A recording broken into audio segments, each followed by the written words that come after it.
Social media influencers बहुत ही indispensable बन चुके हैं ब्रांड कैंपेन्स के लिए, स्पेशली इंस्टाग्राम के ऊपर। लेकिन अब आप एक सही प्राइस तक कैसे पहुंचेंगे इतने फैक्टर्स होने के बावजूद भी? हकीकत में तो ये है कि इन्फ्लुएंसर मार्केटिंग रेट इन्फ्लुएंसर्स से इन्फ्लुएंसर्स के बीच वेरी करता है। 2019 की एक रिपोर्ट के हिसाब से कुछ इन्फ्लुएंसर्स एक स्पॉन्सर्ड पोस्ट के लिए 5,000 से 10,000 रुपए तक चार्ज करते हैं। वैसे देखा जाए तो ये प्राइस लगभग 1,000 से 1 लाख के बीच में भी वेरी करता है।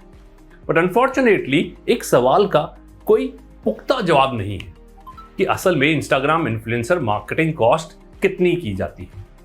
और इस मार्केटिंग में बहुत से फैक्टर्स इन्वॉल्व होते हैं, इंक्लूडिंग की नंबर ऑफ फॉलोअर्स एक्सेट्रा। तो आप एक स्पॉन्सर्ड पोस्ट के लिए कितना अमाउंट खर्च करते हैं वो डिपेंड करेगा आपके इन्फ्लुएंसर पे और उनके साथ किए आपके इंडिविजुअल कॉन्टैक्ट पे डिपेंड करता है कि आप उनसे कैसे नेगोशिएट और डील करते हैं। नाउ इन्फ्लुएंसर मार्केटिंग ने बहुत पॉपुलैरिटी को गेन किया है और ये कमाल है इंस्टाग्राम का। लेकिन मैं आपको एक बात बता दूं कि आपको थाउजेंड्स ऑफ रुपीस की जरूरत नहीं है एक ट्रेंड के लिए। एक थैंक्स इस ग्रोइंग ट्रेंड को भी किया जाता है क्योंकि अब ज्यादा से ज्यादा बिजनेसेस कोशिश कर रहे हैं कि ऐसे इंस्टाग्राम इन्फ्लुएंसर्स के साथ पार्टनरशिप करें जिनकी फॉलोइंग स्मॉल या माइक्रो हो लेकिन हाईली एंगेज्ड फॉलोइंग हो। रिपोर्ट्स के मुताबिक माइक्रो इन्फ्लुएंसर्स ने 40 से 100% ग्रोथ दिखाई गई है 2019 के अंदर।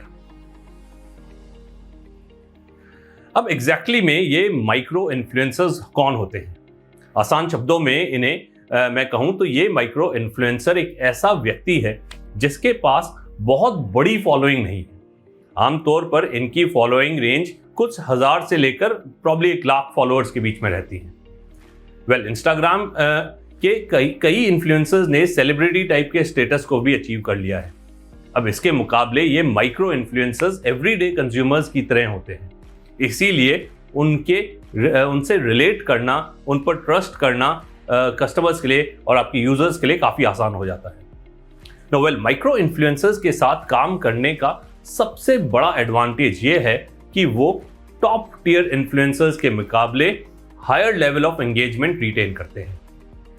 एक रीसेंट स्टडी के मुताबिक एंगेजमेंट रेट और ऑडियंस साइज के बीच एक नेगेटिव कोरिलेशन देखा गया है। जितनी ज्यादा ऑडियंस साइज तो इतना हो सकता है कम एंगेजमेंट हो। रियलिटी यह है कि इन्फ्लुएंसर्स जिनके hundreds and thousands of followers हैं वो अक्सर ऐसी लाइव्स का शो ऑफ करते हैं जो हमारे लिए नॉर्मल नहीं है। और अगर आप इन्हें ऐसे इन्फ्लुएंसर्स के साथ कंपेयर करें जिनके 5,000 से 15,000 हाईली एंगेज्ड इंस्टाग्राम फॉलोअर हैं तो इनके मुकाबले हमारे लिए ये ज्यादा रिलेटेबल होते हैं। इसीलिए जब भी कोई माइक्रो इन्फ्लुएंसर किसी प्रोडक्ट को अपने चैनल में फीचर करता है तो उसे audience as a trusted recommendation के तौर पर देखती है, जो कि मान लीजिए किसी फ्रेंड ने दी हो, ना कि किसी बड़े सेलिब्रिटी ने। जाहिर की बात है हम अपने फ्रेंड के रिकमेंडेशन को एक सेलिब्रिटी के रिकमेंडेशन से ज्यादा प्रेफरेंस देते हैं। अपने मार्केटिंग कैंपेन के लिए एक राइट इन्फ्लुएंसर्स को ढूंढना एक बड़ा चैलेंज हो सकता है, लेकिन अपने गोल्स को क्लियर रखकर आप इसे आसान बना सकते हैं।